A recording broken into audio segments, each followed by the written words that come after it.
सोचिए, एक तरफ भारत का सबसे विशाल और तपता हुआ रेगिस्तान, जहां दिन के समय तापमान आसमान छूता है, जहां दूर दूर तक सिर्फ रेत के टीले दिखाई देते हैं और जहां पानी की एक एक बूंद किसी खजाने से कम नहीं होती, और दूसरी तरफ एक ऐसा सपना जिसे सुनकर शायद कोई भी कह दे कि यह असंभव है। सपना था रेगिस्तान की इसी सूखी जमीन तक विशाल मात्रा में पानी पहुंचाने का, ऐसी जमीन पर खेती और इंसानी बस्तियों की संभावनाएं पैदा करने का, जहां प्रकृति ने सदियों से पानी को दुर्लभ बना रखा था। लेकिन भारत ने सिर्फ सपना नहीं देखा, बल्कि नदियों के पानी को नहरों, जलाशयों, पंपिंग सिस्टम और हजारों किलोमीटर लंबे नेटवर्क के जरिए पश्चिमी राजस्थान तक पहुंचाने की कोशिश की। और यहीं से शुरू होती है उस कहानी की असली तस्वीर, जिसे अक्सर सोशल मीडिया पर थार में अरबों टन मीठा पानी छोड़ने जैसी सनसनीखेज लाइन के साथ पेश किया जाता है।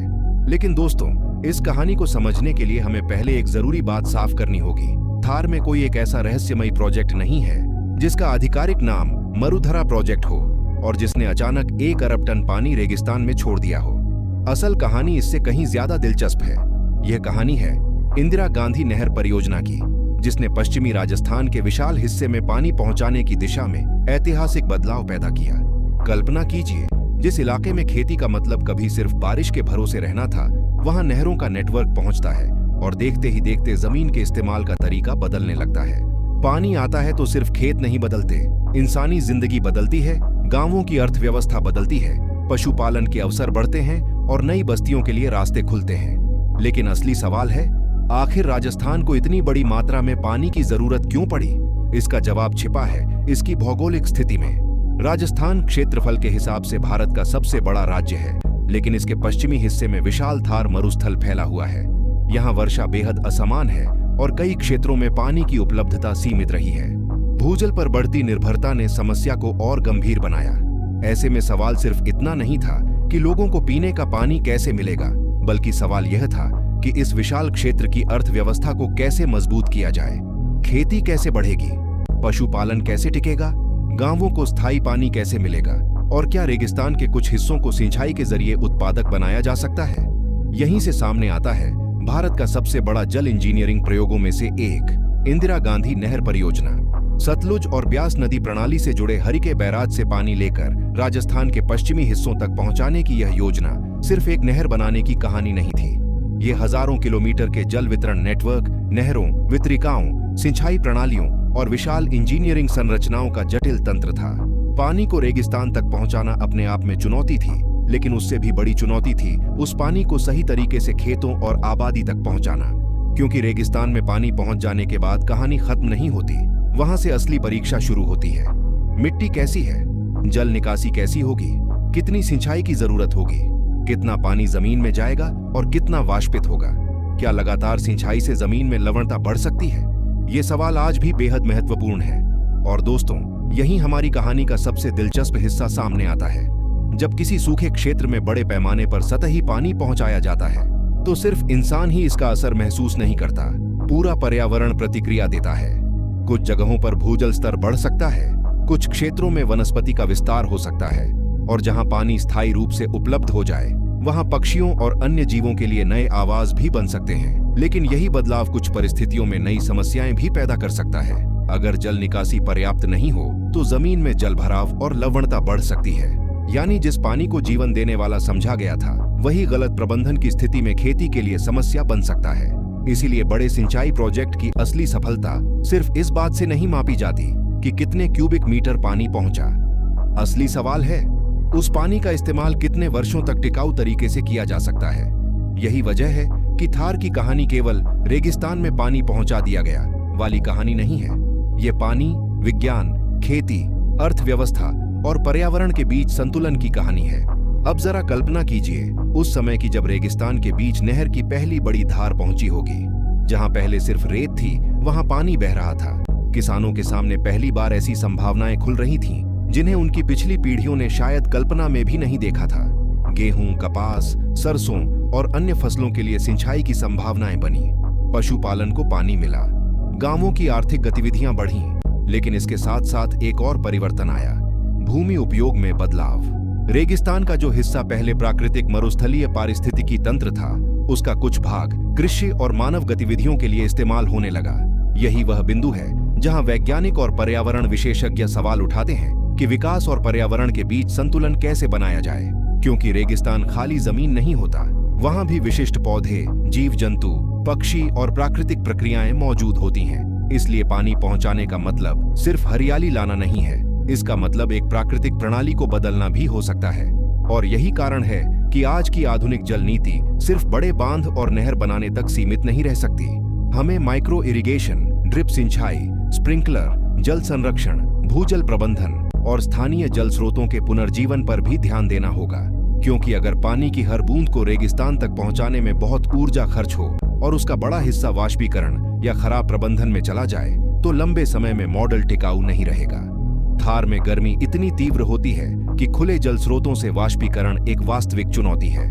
इसलिए भविष्य की रणनीति सिर्फ और ज्यादा पानी लाओ नहीं होनी चाहिए, बल्कि कम पानी में ज्यादा उत्पादन कैसे करें, यह होना चाहिए।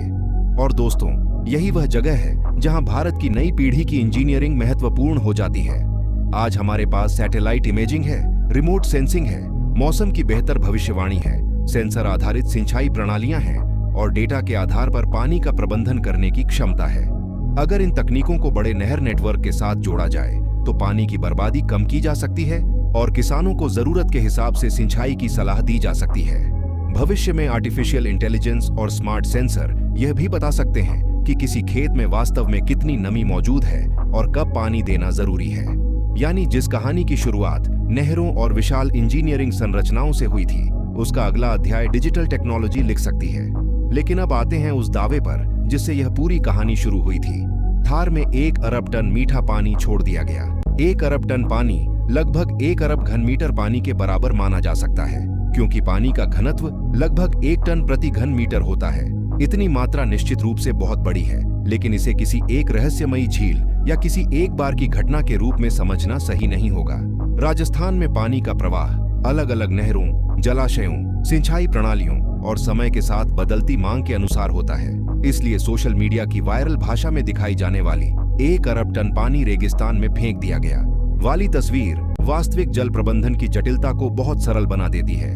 फिर भी इसके पीछे की वास्तविक उपलब्धि कम रोमांचक नहीं है। भारत ने यह दिखाया कि अगर दशकों तक लगातार इंजीनियरिंग, योजना और जल प्रबंधन पर काम किया जाए तो अत्यंत शुष्क क्षेत्र में भी सिंचाई और मानव जीवन की परिस्थितियों में बड़ा बदलाव संभव है।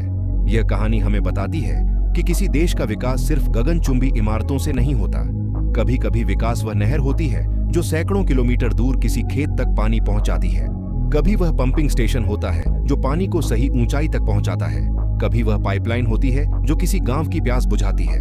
और कभी वह किसान होता है जो पहली बार अपनी जमीन पर ऐसी फसल उगाता है जिसके लिए उसके पास पहले पानी ही नहीं था। लेकिन दोस्तों, इस पूरी कहानी का सबसे बड़ा सबक शायद यही है कि इंजीनियरिंग हमें प्रकृति को हराने की ताकत नहीं देती, बल्कि प्रकृति के साथ बेहतर तरीके से काम करने की जिम्मेदारी देती है। अगर हम पानी का इस्तेमाल सोच समझ कर करें तो रेगिस्तान में भी जीवन के अवसर पैदा किए जा सकते हैं। लेकिन अगर हमने भूजल, मिट्टी और प्राकृतिक पारिस्थितिकी की सीमाओं को नजरअंदाज किया तो वही विकास आने वाली पीढ़ियों के लिए समस्या बन सकता है। इसलिए थार की असली लड़ाई रेत बनाम पानी की नहीं है।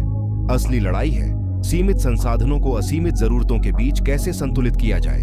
आने वाले दशकों में जलवायु परिवर्तन, बढ़ती आबादी और बढ़ती पानी की मांग इस सवाल को और बड़ा बनाएगी। भारत के सामने चुनौती होगी कि राजस्थान जैसे शुष्क क्षेत्रों में विकास भी हो, खेती भी हो, लोगों को पानी भी मिले और मरुस्थलीय पर्यावरण भी सुरक्षित रहे। और शायद यही भविष्य का सबसे बड़ा मास्टर प्लान होगा, सिर्फ रेगिस्तान को हरा करना नहीं, बल्कि उसे टिकाऊ तरीके से विकसित करना। अब आप सोचिए, जिस जमीन को कभी सिर्फ रेत का समुद्र माना जाता था, वहां आज नहरें बह रही हैं, खेत दिखाई देते हैं, गांवों में पानी पहुंचता है और हजारों लाखों लोगों की जिंदगी इससे प्रभावित होती है। यह अपने आप में भारत की इंजीनियरिंग क्षमता की एक बड़ी कहानी है। लेकिन कहानी अभी खत्म नहीं हुई है।